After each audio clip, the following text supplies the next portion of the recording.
I apologize for the overhead lights if they are a distraction, but it's just so rainy and dreary that I need to have them on.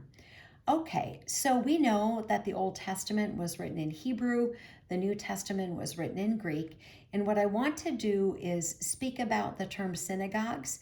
It comes from the Greek 4864, an assembly of persons, specifically a Jewish synagogue, by analogy a Christian church, assembly, congregation, synagogue.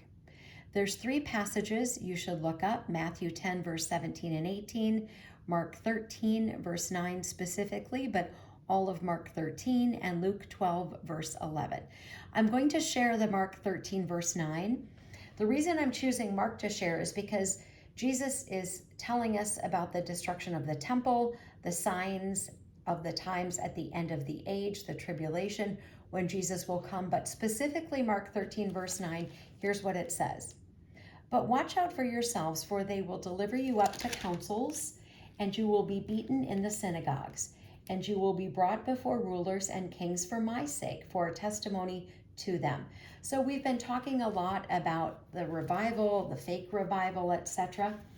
It would make sense that being brought before a council or a ruler or a king for your faith, being that they would not be believers, that makes sense.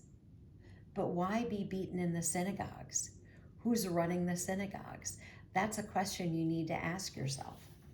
So this passage we've shared a lot recently, 2 Thessalonians, 2 Thess 2 verse 4 says this: who opposes and exalts himself above all that is called God or that is worshipped, so that he sits as God in the temple of God, showing himself that he is God. So what I wanted to do was include that passage because that word temple is from the Greek 3485. And I want to share with you from the concordance what that means. So from the Greek 3485, it says this: a fane, shrine, temple, shrine, temple. So if we are going to be beaten, it's going to be in the synagogues. Who's running the synagogues? And what kind of temple will the Antichrist be sitting in, declaring himself to be God? These are questions you need to think about.